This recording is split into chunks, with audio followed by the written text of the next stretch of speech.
Meus queridos irmãos, a paz com a bênção do nosso Senhor Jesus, lição da EBD, lição 6, autoridade de servo. E eu quero colocar o texto base aqui, que é Marcos capítulo 4, versículo 35 ao 40. Vou colocar o texto aqui, vocês vão estar lendo. Esse texto será a base para a nossa lição de hoje, esse texto aqui. O texto fala de uma tempestade e os discípulos estavam no barco e Jesus estava ali dormindo. Diante do temporal de vento que se levantou, cujas ondas ali subiam por cima do barco, que já enchia, Jesus pergunta, depois de ter acalmado, repreendido o mar, quando ele disse: mar, cala-te, e o vento aquieta-te, e o vento aquietou, e houve uma grande bonança ali, uma alegria. Só que Jesus, diante desse temporal de vento que se levantou, Jesus ele faz um questionamento aos seus discípulos. Ele pergunta: por que sois tímido e por que ainda não tens fé? E como se Jesus estivesse falando aos discípulos: por que estão com medo? Eu estou com vocês. Eu estou com vocês, no caso, né? Já não me viram anteriormente fazendo outras coisas? Já não viram a minha onipotência? Já não viu o poder absoluto? Ainda não me conhecem? Jesus, com a sua autoridade, repreendeu o vento e acalmou o mar. Versículo 41 diz, né? Num misto de maravilha e assombro, os discípulos perguntaram: quem é este que o mar, até o vento e o mar lhe obedecem? Autoridade sobre o vento, autoridade sobre o mar, é a autoridade sobre a natureza. Então o primeiro ponto é a autoridade sobre a natureza, né? E essa autoridade sobre a natureza exerceu na tempestade e vento e em uma árvore. Na árvore, é o texto lá de Marcos capítulo 11, versículo 12 a 22, vou colocar o texto aqui, fala de uma figueira que não produziu, estava verde, mas não produziu nenhum fruto. E Jesus amaldiçoou essa figueira. Então, nessa passagem bíblica, paralelamente nos evangelhos sinóticos ali,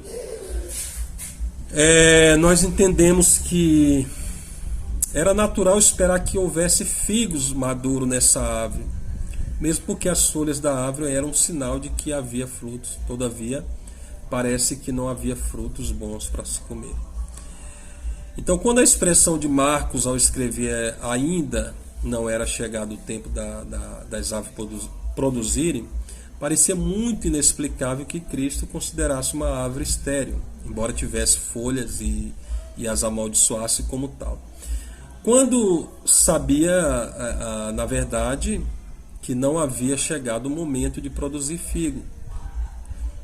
Então essa frase, tempo dos figos, não significa o tempo do surgimento dos figos, mas o tempo de reunir os figos maduros, como é evidente nas expressões paralelas.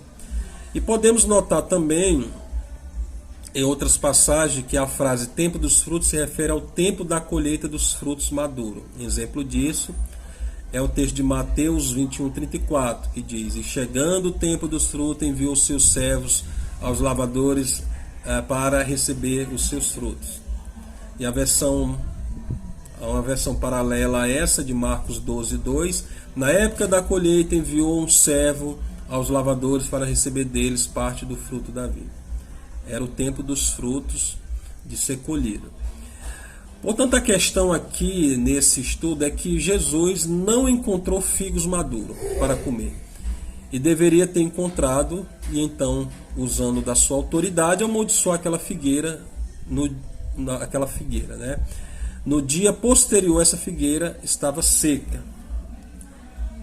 Eu vou colocar um comentário de Adam Clarke, teólogo Adam Clarke, Batista, esse teólogo, ele diz assim: o momento da figueira já era para ter frutos maduros, assim como a nação judaica já deveria ter, está produzindo frutos diante das pregações de Jesus. Era uma hora apropriada para eles darem frutos.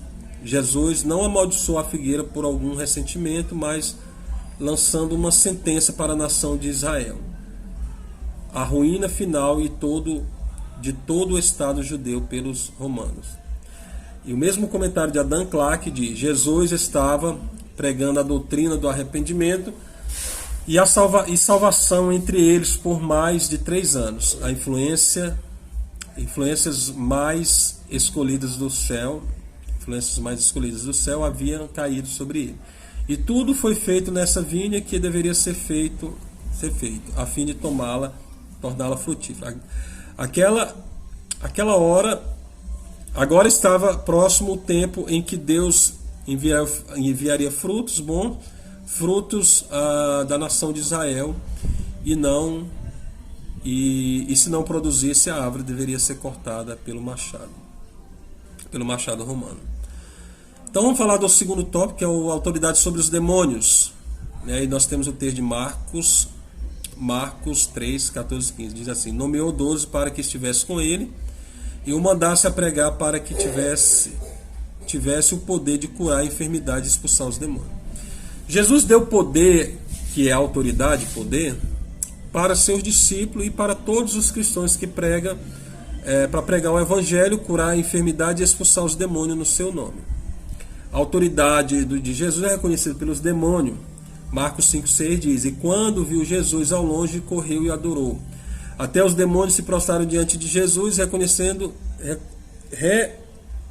rendendo-lhe homenagem. Este foi o reconhecimento de seu poder e de seu controle absoluto sobre os demônios.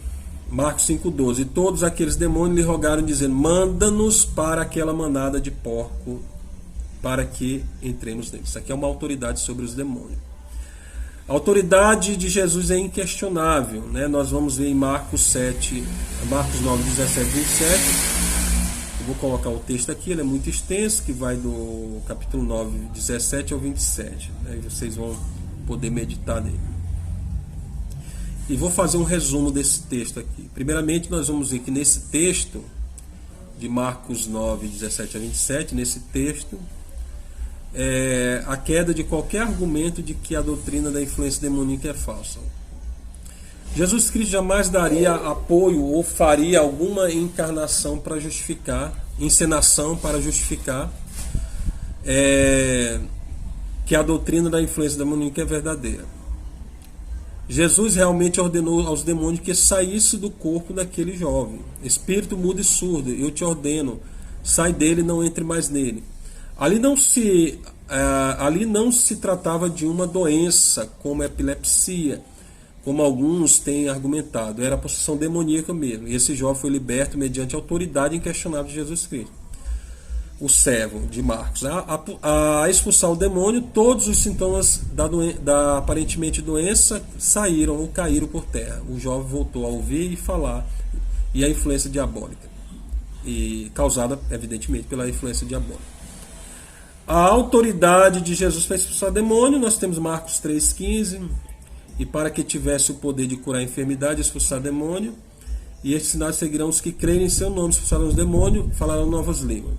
Autoridade sobre as enfermidades, terceiro e último ponto: pegarão em serpentes e beberão alguma coisa mortífera, não lhes será dano algum, e porão a mão sobre os enfermos e serão curados, né? Autoridade sobre as doenças, nós vamos ter Marcos 1,34, e curou muitos que se achavam enfermos de diversas enfermidades, né? Jesus realizou muitas outras maravilhas, e todas essas foram escritas uma por uma. Acredito que ele mesmo, o mundo inteiro seria capaz. Acredito que nem mesmo o mundo inteiro seria capaz de conter nenhum livro que escreveu. E o legado da autoridade de Jesus sobre as enfermidades é Lucas 4, 17 a 21, em paralelo a Isaías 61, que diz que o Espírito de Deus é sobre mim. Eu vou colocar o texto aqui. O Espírito de Deus é sobre mim, ungiu para evangelizar, pregar e libertar os cativos.